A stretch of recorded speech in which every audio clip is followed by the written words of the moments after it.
Today I just wanted to sit down and chat with you. It's been a couple of months since we checked in and did a Q&A. I'm pretty sure in the last Q&A I had dark red hair, so a lot's changed. A lot's been going on in my life recently. There are a lot of changes I want to talk about. This video kind of marks like a very momentous occasion, so that's exciting. And also I feel like having a drink with you, kind of just chilling out and maybe like answering some questions I've avoided. I really love watching videos like that, so hopefully you'll love watching this one. We're gonna crack open a Stella that has been quite literally in my fridge for like a year. I would prefer wine right now, but I don't really have wine, so we're just gonna pretend. So yeah, today we're just gonna shoot the shit, you know? Literally that's it. We're just gonna sit down. Okay, so cheers to all of you, and let's just like spill some tea, let's hang out, let's have a good time, let's have a heart-to-heart, let's chat, and let's drink a beer at 4:55 on a Friday. And honestly, it's 5 o'clock somewhere, and it will be 5 o'clock here in 5 minutes, so cheers. First question from the top says, names you were almost named. I think that's a fascinating thing, like when you're at a party or in a social setting and you ask each other that. Obviously that's if you like had a different name planned, because I always think it's so fascinating when you find out what people potentially were almost named. So my name was almost Sarah Elizabeth. I don't know, that doesn't fit me at all. Truly, like, I'm just a Carrie through and through, so could you literally imagine me being a Sarah? No, absolutely not. Also, Drew's sister's name is Sarah, so he's always said if I was a Sarah, we never would have dated, but yeah, I was literally almost Sarah Elizabeth. This world is rough. What's bringing you joy right now? I love this question so much.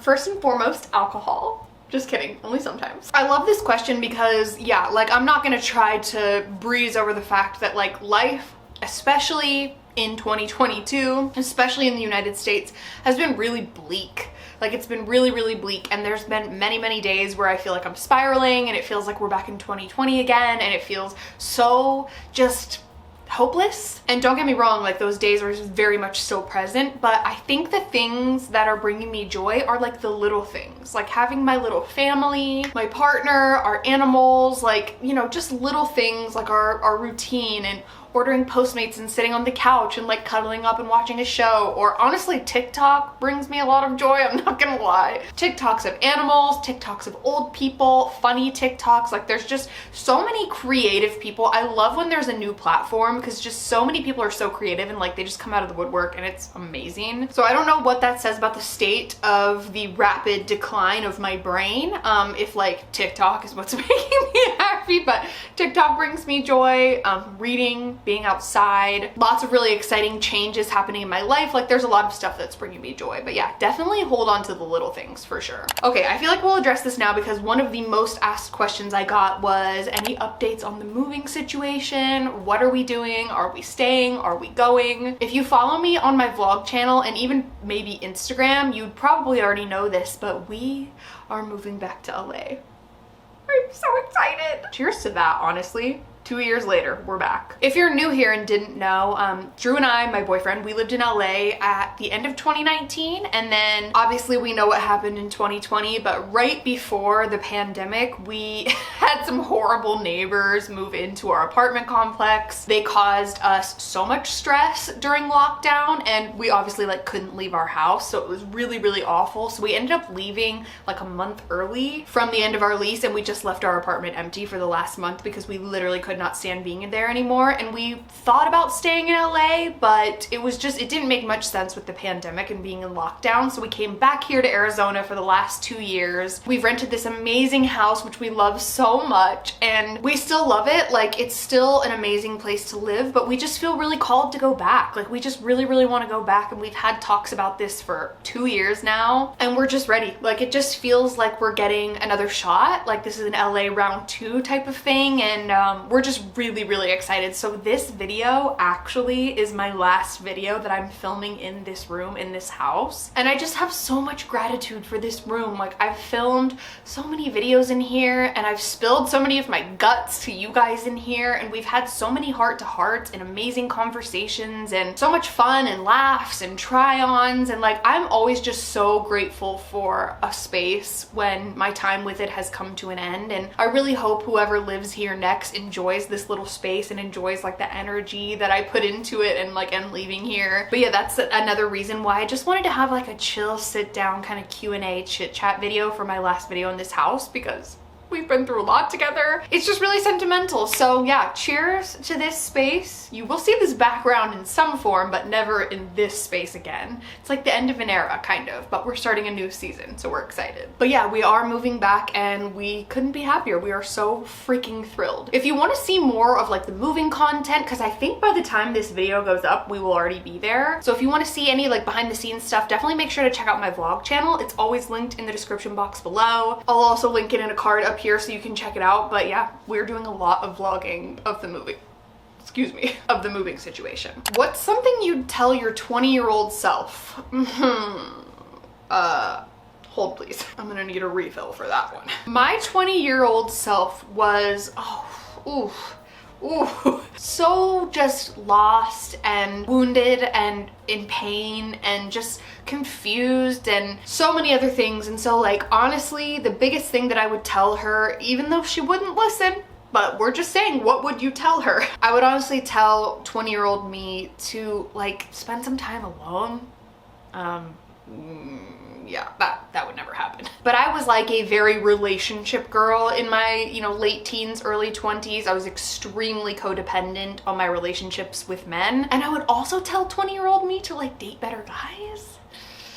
I don't know. But at the same time, like, you live, you learn. It is a huge learning experience to get into relationships that you later realize like aren't great for you. And it really took me having to learn that lesson on my own. Like, nobody could have ever told me, hey, you're like dating someone that treats you like shit and you deserve better and you have a lot to bring to the table and you're wonderful and kind and giving. But at the same time, like, I really did have to learn those lessons on my own and come into my own self-worth, and also take some inventory and realize that like I wasn't the perfect girlfriend either, you know? Like, I definitely had made mistakes as well. Somebody honking their horn agrees with me, but yeah, I would tell 20-year-old me a lot of things. So I'm going to address this. I've not been avoiding it, but I've answered this so many times, and yet probably almost every single time I do a Q&A, one of the most commonly asked questions is, are you going to get married or have kids? Or have your thoughts on marriage and kids changed? Or have you decided to, you know, change your mind and have kids? And it's like, huh? So, okay, here, in case you didn't know, I'm in no rush for anything in my life. I'm currently 34 years old. Cheers to that. I'm in no rush. Like, and I feel weird sometimes when people ask me, hey, have you like thought about getting married or having kids? Because I'm like, whoa, it's like, it's weird almost that they think it's weird that I don't want to do that right now. It's not even that I don't want to do it or that Drew doesn't want to do it. Like, we're both very much on the same page and we're just very much vibing right now. Like, we're having such a great time. We've been together for well over 5 years. We've been friends for 12 years now. Like, I don't know, we're just very much happy and in love and settled, and we already are like a family, and I already am like on his benefits and stuff from work. So really just a wedding would be for like our family and friends, just to have a party and stuff. And I know that there are like medical things and so on and so forth, but I don't know, like I feel very content. And like the same goes for kids. I think I was very much more like anti-kids years ago, and I've warmed up more to the idea as I've gotten older. And I guess I could say like it's something we talk about and consider, but it's not something that like we're planning, you know what I mean? Like, I would say before it was extremely no. It was like 99% no, and now it's maybe like 70% no. So it's definitely not like a yes, but it's just something we like occasionally talk about, but then we really enjoy our alone time and our quiet time. We've talked about things like fostering or adopting an older child or whatever, but like that's not anytime soon, like at all. So I don't know, we'll see. Best Trader Joe's item. I actually love this question because Trader Joe's is a personality trait of mine. I love it so much. And if I had to pick one thing, like if I was going to Trader Joe's right now, and you're asking me this while I'm on my period, so like it could totally depend. But currently right now, if I were to walk into Trader Joe's and someone would say you're only allowed to get one thing, I would get sweet potato gnocchi. It's so good. It's like one of my favorite meals ever. It's like a sweet potato gnocchi. It's in the frozen section, and it comes with like a sage kind of buttery sauce, and oh my god, it's so good. I also really love the yellow curry sauce. I love so many of the snacks. I love the spinach and artichoke dip. I love the tikka masalas. I love so many of the frozen things. I love the cones, the little miniature ice cream cones. I love the black bean taquitos. Like, there's a lot of things. Okay, let's do a couple more light ones before we get into the ones I've been avoiding.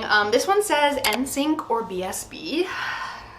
This is like asking me to pick a favorite child. This is like asking me to pick my mom or my dad, really. Okay, so I was an NSYNC girly growing up. I did love Backstreet Boys as well, so like I was a fan of both for sure. But I was much more of an NSYNC girly when I was growing up. However, as an adult, I actually really love Backstreet Boys music more. But I love JC so much. Like, I feel like JC is like his own category from NSYNC. Because like Justin, we can do without, you know what I mean? But I love JC. However, Backstreet Boys, Kevin was always my favorite, but I've found out in older years that like he's extremely like Trumpy and very like MAGA, and it's super weird to see. I've seen like videos and stuff and I'm like, what? So that's upsetting, and I'm pretty sure Nick Carter has like a lot of allegations against him as well, so but I would say like when it comes down to the music, I would probably pick Backstreet Boys over NSYNC today, like if I were playing something on like a walk or something like that, or at a party or whatever. Like, Backstreet Boys songs do kind of slap, but like NSYNC songs do slap as well. If I had one more sip of this in me and It Makes Me Ill came on, I would perform the entire song for all of you. But also if like any Backstreet Boys song came on, especially like The Call, I would absolutely be having an out-of-body experience, you know? So I guess both. Am I allowed to say both? But like leaning, I'm more BSB leaning, if that makes sense. Next up, we have a question that I have been avoiding, and it is, why won't you discuss your weight loss? And the reason that I've been avoiding this is because it's really just not an issue. It's not a topic that I wish to discuss. And I've tried to politely on Instagram and things like that ask people to stop asking about it because it's just boring. Like, there's so many more interesting things about me to ask or to talk about, and my body is going to continue over time to fluctuate. So sometimes, like currently I'm in a season of movement. As a result, I have lost a little bit of weight, but not like intentionally. It's just sort of something that's happened, and I'm not like tracking it or obsessively weighing myself or anything like that. But it's just, I have noticed, like trying on my clothes and stuff, but it's like a very small amount, and depending on like where I am on my menstrual cycle or emotionally or hormonally or whatever, like my weight fluctuates. So I go through seasons, and like, I don't know, I just don't ever feel comfortable asking someone about their weight at all because you truly never know. So for example, in like 2011-ish, 12, I was going through one of the worst times of my entire life. I was in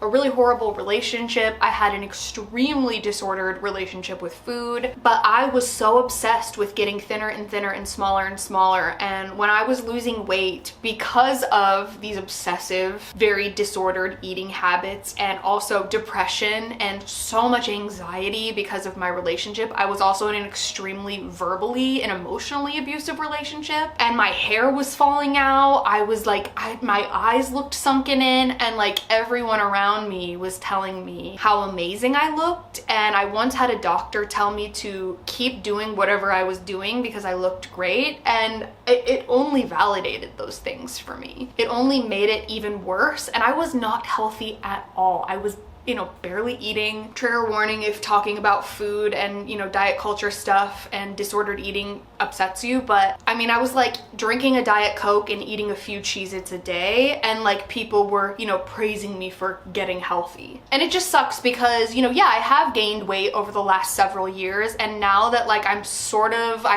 lost a little bit of weight, it just sucks that like a lot of people are asking about it, and they're like, what's your secret? What's the tea? And it just sucks because it makes you feel like that voice in your head from before that's telling you that you weren't beautiful and weren't valuable at a larger size is true. And that's not the case. So yeah, bottom line is you just absolutely never know what someone is going through.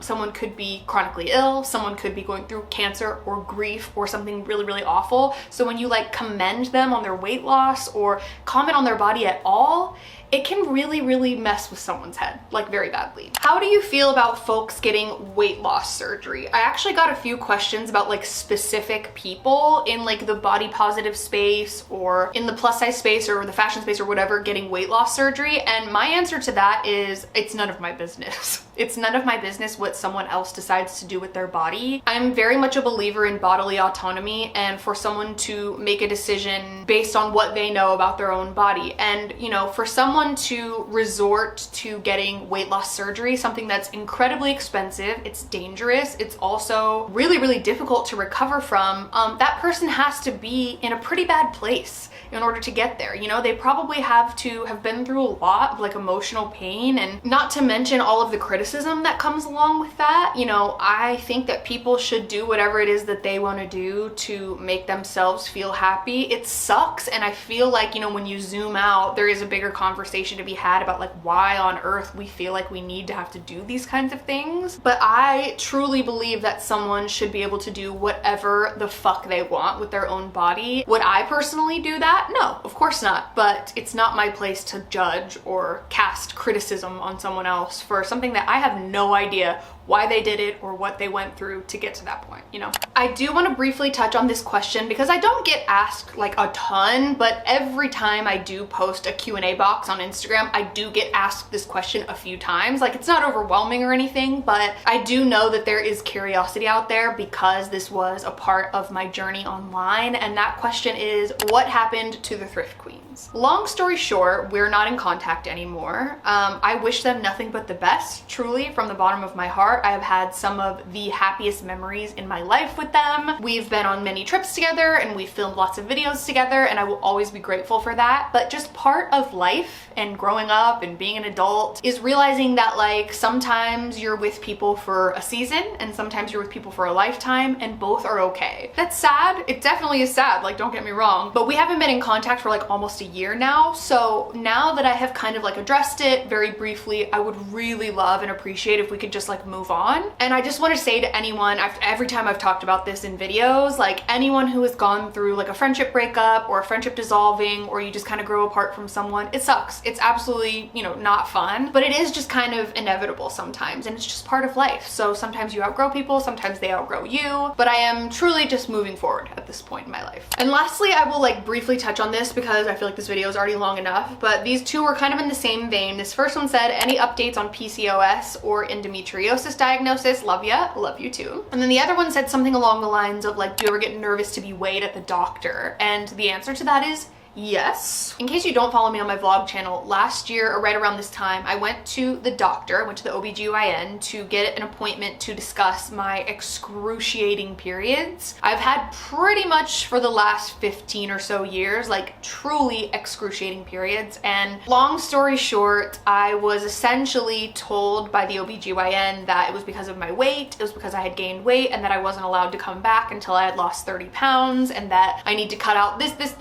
and this from my diet. And like she kept pointing to like my midsection and telling me that I specifically needed to lose weight there, and that the reason that I was experiencing these awful period symptoms were because of my weight. And when I explained to her that it was, you know, it had been a very, very long time that I had experienced these symptoms and I had only really gained weight in the last few years, she didn't listen. I said, can you maybe like order me some blood work? She said no. And then she tried to sell me like some Kegel balls that were like hers, and if I used her coupon code she would get a kickback or something like that. It was very bizarre, and it honestly traumatized me. If I went now, like this year, it would be a very, very different experience. But when I went last year, I literally didn't say a thing. I just was like, oh, okay. And I was in such shock that I literally like didn't know how to respond, and it deeply scarred me. And I know that a lot of people in plus size bodies and chronically ill people and disabled people as well go through this all the time, going to the doctor and not being listened to and not being taken seriously. And yeah, I've looked into potentially going to like other forms of like women's health. That was a women's health center, but like other kind of more modern forms of healthcare to hopefully maybe get some kind of answers, because I've taken online quizzes and I have like every symptom of PCOS and endometriosis, and I have friends with PCOS and endo that are like, yeah, it sounds like exactly what I have. So it just really is unfortunate, and the average time that it takes for someone to get diagnosed with endo or PCOS is typically like 7 years. So there's just like a lot of feelings that I have about that. So yeah, to answer your question, yeah, I would absolutely have anxiety about being weighed at the doctor, because it's happened to me and it was really traumatizing. Like, and I don't use that word lightly. I pretended like I was okay and that I was gonna be fine, but I was absolutely not fine for a while, and it really almost put me back in a dark place. And I have really considered calling that doctor's office back and being like, what the fuck, you know, but I don't know. Anyway, I have a lot of feelings about that, but haven't been back to the doctor since, so congrats, doc, you did a great job. So those are all of the questions that I'm going to answer for today. I hope you enjoyed this video. I just want to say, if you have watched any videos of mine from me in this space here, I'm just sending you so much love and gratitude, and thank you for being here with me. I hope you're excited for all the fun videos that I'm going to make in my new space, you know, fashion videos, vlogs, sit downs, big sis advice, joyful movement, all that kind of stuff. But yeah, I'm very excited to see what's to come for the next one. So thank you for being here, and I will see you very soon for a brand new chapter. Bye.